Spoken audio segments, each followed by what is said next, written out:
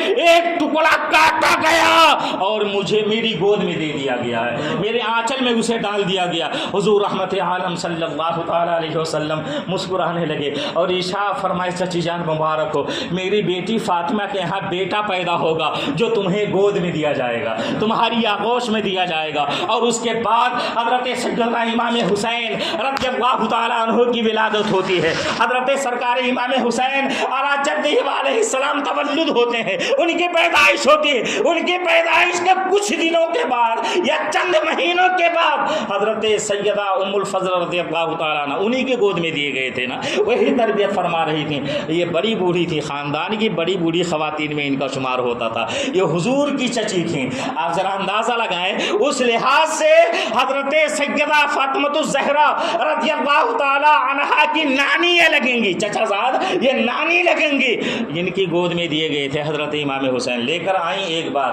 بارگاہ رسالت میں, حضور علیہ السلام کی گود میں دے دیا حضرت امام حسین کو اور یہ کسی دوسری طرف متوجہ ہو گئے, کوئی دوسرا کام کرنے لگے. تھوڑی دیر کے بعد جب آقا علیہ الصلوۃ والتسلیم کی طرف مڑ کر جب انہوں نے دیکھا حضرت ام الفضل نے تو یہ ملاحظہ کیا کہ آقا دو جہاں صلی اللہ تعالی علیہ وسلم کی مقدس آنکھوں سے آنسو رواں ہے. حضور علیہ السلام اشک باری فرما رو رہے ہیں. عرض کرتے ہیں یا رسول اللہ میرے باپ ماں باپ آپ پر قربان ہو جائے, کیا وجہ ہے, آپ کیوں رو رہے ہیں؟ تو میرے آقا نے ارشاد فرمایا کہ ابھی میرے پاس جبریل امین آئے تھے اور انہوں نے مجھے خبر دی تھی میرا بیٹا عنقریب قتل کر دیا جائے گا, شہید کر دیا جائے گا. عرض کرتے ہیں یا رسول اللہ کیا یہی آپ کا بیٹا شہید کر دیا جائے گا؟ ارشاد فرمایا ہاں میرا یہی بیٹا شہید کر دیا جائے گا.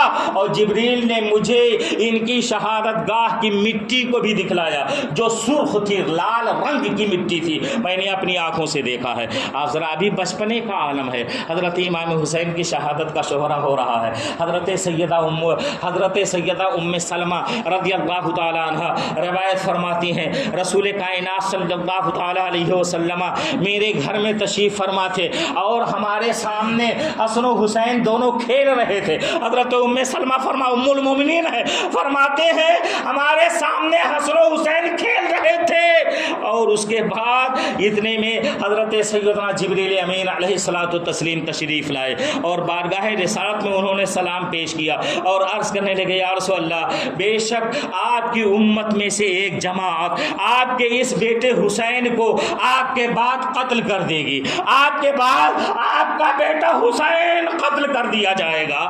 اور وہاں سے حضرت ام سلمہ فرماتی ہیں وہاں کی مٹی قتل گاہ امام حسین کی مٹی لا کر کے حضرت جبریل امین نے حضور علیہ الصلوۃ والتسلیم کو عطا فرمائی اور آقا علیہ الصلوۃ والتسلیم نے حضرت ام سلمہ فرماتی ہیں کہ وہ مجھے وہ مٹی عطا فرمائی اور ارشاد فرمایا ام سلمہ جس دن یہ مٹی خون بن جائے تو سمجھ لینا کہ میرا بیٹا حسین شہید کر دیا گیا, میرا بیٹا حسین قتل کر دیا گیا.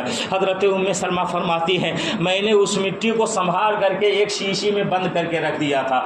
اب یہاں پر ایک سوال پیدا ہوتا ہے اس زمانے میں حضرت عائشہ صدیقہ رضی اللہ تعالیٰ عنہ بھی موجود تھیں جب یہ واقعہ ہو رہا ہے اور دیگر ازواج مطہرات بھی موجود ہیں, مگر خاص کر حضرت ام سلمہ کو آقا نے مٹی کیوں عطا فرمائی؟ اس لیے کہ اللہ تعالیٰ نے ہمارے نبی کو غیب کا علم عطا فرمایا ہے, اللہ تعالیٰ نے انہیں غیب دا بنا کر کے جلوگر فرمایا ہے, اللہ رب العزت نے انہیں غیب کی خبریں دینے والا پیغمبر بنا کر جلوگر فرمایا ہے. میرے آقا جانتے تھے کہ نہ تو حضرت عائشہ موجود رہیں گی اس وقت اور نہ ہی حضرت زینب بنت جحش موجود رہیں گی اور دیگر ازواج مطہرات میں سے کوئی بھی زندہ نہ رہیں گی. اگر کوئی زندہ رہے گی تو حضرت ام سلمہ ہیں.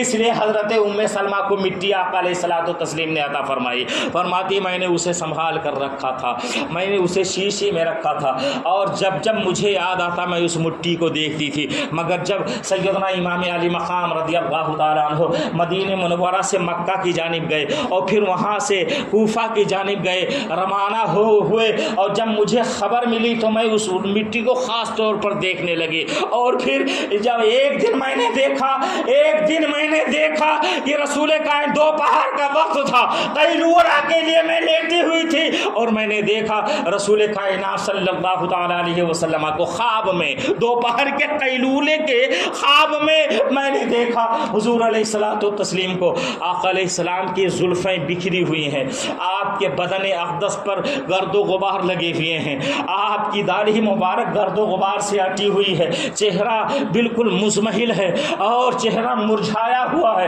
حضور رحمت عالم صلی اللہ تعالیٰ علیہ وسلم کے دستے مبارک میں ایک بوتل ہے جو خون سے بھری ہوئی ہے.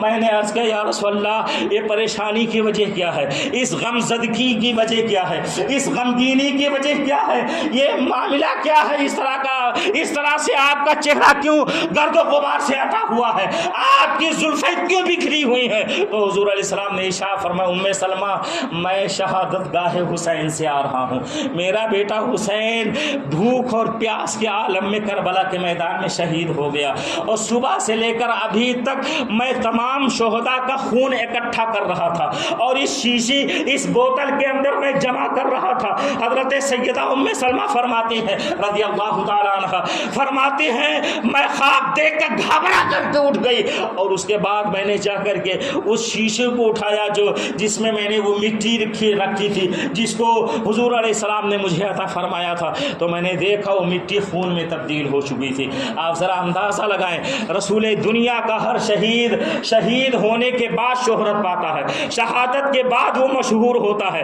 شہادت کے بعد اسے شہرت ملتی ہے, مگر یہ کیسی شہادت ہے امام علی مقام کی؟ ابھی شہید نہیں ہوئے ہیں, ابھی بچپنے کا عالم ہے اور بچپنے ہی میں ان کی شہادت کا شہرہ ہو جاتا ہے, ان کی شہادت کی شہرت ہو جاتی ہے اور ظاہر ہو جاتا ہے. یہ شہادت کوئی عام شہادت نہیں ہے, اس لیے یہ شہادت کوئی تنہا امام حسین کی شہادت نہیں تھی بلکہ عالم خیال میں, عالم تمثالی کے عالم میں یہ شہادت رسول کائنات صلی اللہ تعالی علیہ وسلم کی شہادت جہری کی انتہا انتہا تھی، سیرت رسول کا ایک بات تھی یہ شہادت۔ اس لیے اس شہادت کو جتنا شہرہ حاصل ہوا، جتنی زیادہ شہرت حاصل ہوئی، جتنی زیادہ مقبولیت حاصل ہوئی، آج تک کسی شہید کو اتنی مقبولیت حاصل نہیں ہوئی، آج تک کسی شہادت کو اتنی زیادہ مقبولیت نہیں حاصل ہوئی۔ حضرت آدم علیہ الصلوۃ والتسلیم سے لے کر کے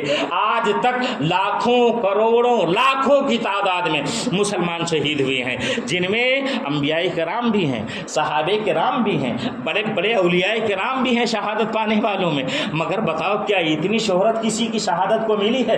کیا اتنی مقبولیت کسی کی شہادت کو ملی ہے؟ غرناطہ کے اندر لاکھوں بچوں کو قتل کر دیا گیا اور ہزاروں سپاہیوں کو قتل کر دیا گیا۔ بغداد، طلیطلہ اور اس کے علاوہ قرطبہ اور قفقاز کے علاقے کے تمام مجاہدین کو ہلاکو کے زمانے میں قتل کر دیا گیا تھا۔ 1,00,000 انسانوں کا، مسلمانوں کا سر کاٹ کر کے بخارا کے اندر ان کے سروں کا مینار بنایا گیا تھا۔ کیا ہم جانتے نہیں اس کو؟ کیا تاریخ ہم نے نہیں پڑھی ہے؟ کیا ہلاکو کے ظلم و استبداد کا منظر ہم نے نہیں دیکھا ہے؟ وہ تمام مناظر ہم اپنی نگاہوں کے سامنے لائیں۔ بغداد کو تباہ و برباد کر دیا گیا، تخت و تاراج کر دیا گیا بغداد کو۔ بغداد کی نالیوں میں ہلاکو کے زمانے میں پانی نہیں بلکہ مسلمانوں کا خون بہ رہا تھا۔ 1 مہینے تک دریائے دجلہ خونین بن کر کے بہتا رہا۔ مگر بتاؤ کیا ان کی شہادتوں کا ذکر کیا جاتا ہے؟ کیا ان کی شہادت، جو مسلمان شہید ہوئے تھے اس زمانے میں، کیا ان کی شہادت کا معاملہ اس قدر شہرت پانے والا ہے کہ ان کا ذکر کیا جائے یا اس کے لیے محفلیں منعقد کی جائے؟ نہیں، ایسا نہیں ہے۔ بڑے بڑے لوگ شہید ہوئے ہیں۔ صحابہ کرام نے جنگ یمامہ میں ایسے حضرات شہید ہوئے جو حافظ قرآن بھی تھے صحابہ کرام میں، مگر پھر بھی وہ شہرت نہیں ملی ہے، وہ شہرت کا معاملہ نظر نہیں آتا ہے، وہ ناموری کا معاملہ کہیں پر نظر نہیں آتا ہے جو حضرت امام حسین کی شہادت کو نظر آتا ہے۔ جانتے ہو اس کی وجہ یہی ہے، یہ رسول کائنات صلی اللہ تعالی علیہ وسلم کی شہادت جہری ہے جو میدان کربلا میں واقع ہوئی ہے۔ یہ باب سیرت رسول کا، ابواب سیرت رسول کا ایک حسین باب ہے یا ایک خونین باب ہے جو آج تک یاد رکھا گیا اور صبح قیامت تک یاد رکھا جائے گا، اور ہر مسلمان یہ کہتا ہوا نظر آئے گا کہ قتل حسین اصل میں مرگ یزید ہے، اسلام زندہ ہوتا ہے ہر کربلا کے بعد۔ وما علینا الا البلاغ۔ السلام علیکم۔